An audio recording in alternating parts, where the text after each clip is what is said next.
तो आज रिया चक्रवर्ती को एनसीबी ने अरेस्ट किया है, नारकोटिक्स कंट्रोल ब्यूरो। तो ये सीबीआई नहीं, ईडी नहीं, एनसीबी है। अब इस केस में अबेटमेंट ऑफ सुसाइड का कोई कनेक्शन नहीं है, जो सुशांत सिंह राजपूत के मौत का कोई कनेक्शन नहीं है। जो क्लेम्स सुशांत सिंह राजपूत के फैमिली ने किए थे कि रिया उसको चीट कर रहे थे, फ्रॉड कर रहे थे, मनी लॉन्ड्रिंग कर रहे थे, वो सब कुछ इससे कोई कनेक्शन नहीं है। यहाँ पे ये केस एनसीबी के इन्वेस्टिगेशन के बेसिस पे है, जहाँ पे वो देख रहे थे कि सुशांत सिंह राजपूत के ड्रग खरीदने के केस को, उसके कनेक्शन में रिया चक्रवर्ती का अरेस्ट हुआ। अब ये केस कहां से आ गया, क्योंकि अब रिया चक्रवर्ती को अरेस्ट ही नहीं, उसको जेल भी भेजा गया है 14 दिन के लिए। और ये इसलिए हुआ क्योंकि मुंबई कोर्ट ने उसका बेल एप्लीकेशन भी रिजेक्ट किया था, क्योंकि एनसीबी ने जाके कोर्ट को बोला कि हमें 14 दिन के लिए रिया चक्रवर्ती को गिरफ्तार करना पड़ेगा, उसको कस्टडी में रखना पड़ेगा, ताकि हम इस केस को पूरी अच्छी तरीके से इन्वेस्टिगेट कर सकते हैं। तो अभी हम देखते हैं ये केस है क्या। जैसे हमने बोला था, ये सुशांत सिंह राजपूत के ड्रग्स खरीदने के केस में कनेक्शन है, पर वो उस तरीके से शुरू भी नहीं हुआ था। एक्चुअली क्या हुआ था, एनसीबी अगस्त के एंड में 2 ड्रग डीलर को अरेस्ट किया था।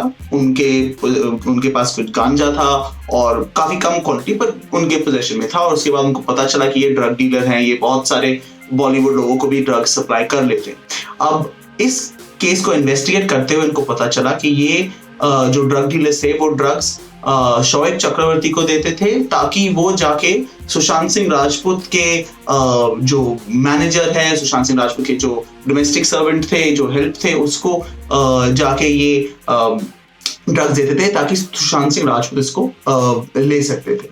अब इस केस में रिया चक्रवर्ती कहां से आ गई, पूछताछ करते हुए उनको पता चला कि जब भी ये ड्रग्स खरीदे जा रहे थे सुशांत सिंह राजपूत के लिए, रिया चक्रवर्ती इसके बारे में कुछ पता तो होता था, हर चीज के बारे में। उनको कभी कभी उन्होंने पेमेंट भी किया था, कभी कभी इसके बारे में, या उन्होंने पेमेंट अरेंज किया था, या कभी कभी वो ही डिसाइड करते थे कि अच्छा सुशांत के लिए ये वाले ड्रग्स लेके आओ या मत लेके आओ। अब ये एलिगेशंस है एनसीबी के। उन्होंने कहा कि इस सब को देख के फिर उन्होंने रिया चक्रवर्ती को समन किया था, उससे एक स्टेटमेंट लिया, फिर उससे भी पूछताछ कर लिया था। और इस पूछताछ के टाइम पे उनको पता चला कि रिया का इसमें इन्वॉल्वमेंट है, और क्योंकि वो सुशांत सिंह राजपूत के लिए ड्रग्स प्रोक्योर कर रहे थे, उनको ये भी लग रहा है कि उसका जो कनेक्शन है ये ड्रग डीलर से, कि वो एक ड्रग सिंडिकेट के मेंबर है, कि एक एक्टिव मेंबर है एक ड्रग सिंडिकेट के।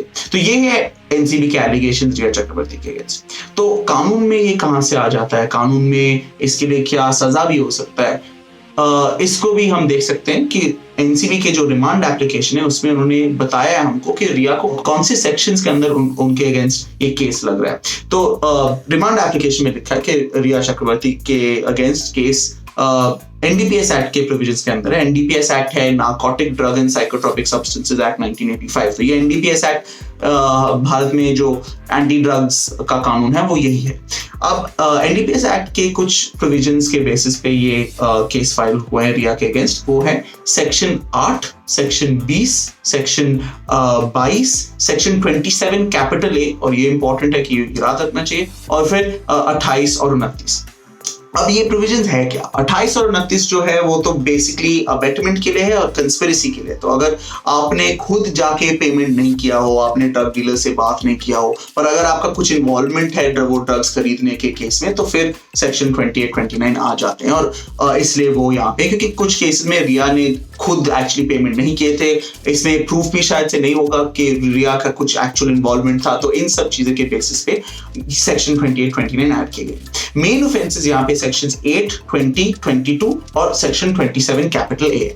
सेक्शन 8 जो सेक्शन 8 है वो एक बहुत बेसिक चीज है, जिसमें लिखा गया कि ड्रग्स को खरीदना, उसको उठा के किसी जगह ले जाना, उसको ट्रांसपोर्ट करना, उसको ड्रग्स लेने में भी, ये सब चीजों का एक जनरल प्रोहिबिशन है कि ये गैर कानूनी है। सेक्शन 20 गांजा और चरस के बारे में है, कि उसको अगर आप ले रहे हो या खरीद रहे हो या बेच रहे हो या ट्रांसपोर्ट कर रहे हो, तो फिर वो सेक्शन 20 के अंदर एक ऑफेंस हो जाता है। सेक्शन 22 में साइकोट्रोपिक सब्सटेंसेस के बारे में, वो तो है कि अगर आप ये जो बेसिकली जो गांजा या चरस नहीं, पर और भी ज्यादा कोई ड्रग्स के बारे में अगर कुछ इन्वॉल्वमेंट है, तो फिर वहां पे वो आ जाता है। और 27A, और ये जो बहुत इंपॉर्टेंट सेक्शन 27 कैपिटल ए, वो इसके लिए कि अगर आप फाइनेंसिंग कर रहे हो तो आप पैसे दे रहे हो एक पूरे ड्रग ऑपरेशन को चलाने के लिए, जहां पे वो ड्रग्स को उगा रहे हैं या बना रहे हैं और फिर उसको बेच रहे हैं। तो यहाँ पे सजा क्या क्या होता है इसमें, तो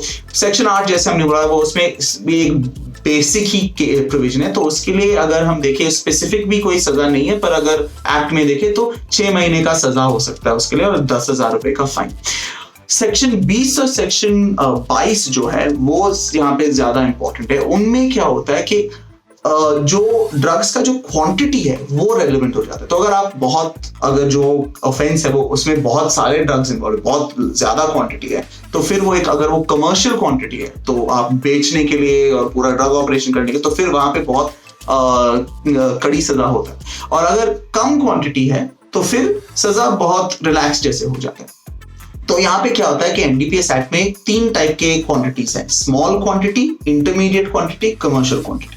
स्मॉल क्वांटिटी अगर है तो इस केस में अगर स्मॉल क्वांटिटी की बात है तो फिर रिया को अगर सेक्शन 20 को देखें जो गांजा और चरस के लिए, तो वहां पे 6 महीने का सजा है मैक्सिमम और 10,000 रुपए का फाइन। अगर सेक्शन 22 जो साइकोट्रोपिक सब्सटेंसेस है तो वहां पे 1 साल का सजा मैक्सिमम है और 10,000 रुपए का फाइन। पर अगर यहाँ पे कमर्शियल क्वांटिटीज आ जाते हैं तो फिर आप मिनिमम 10 साल सजा देख रहे हो और मैक्सिमम 20 साल तक हो सकता है और फाइन 2 लाख तक हो सकता है और 2 लाख से ज्यादा भी हो सकता है अगर कोर्ट को लगे कि ये जरूरत है। यहाँ पे सेक्शन 27A जो है वो एक्चुअली यहाँ पे बहुत सीरियस ऑफेंस है, क्योंकि वो इसके लिए है कि अगर आप पूरे ड्रग बिजनेस को के लिए पैसे दे रहे हो और पैसे का जो सिस्टम करा रहे हो और उनके जो क्रिमिनल्स हैं उनको बचा के रख रहे हो, तो उसके लिए मिनिमम ऑफ सजा फिर से 10 साल का रिगरस इम्प्रिजनमेंट होता है, 20 साल तक हो सकता है और भी चीजें। तो यहाँ पे रिया के अगेंस्ट डिपेंडिंग ऑन क्वांटिटीज क्या है ड्रग्स के इन्वॉल्व और डिपेंडिंग ऑन अगर वो दिखा सकते क्या कि वो एक्चुअली पूरे ऑपरेशन को फाइनेंस कर रहे थे,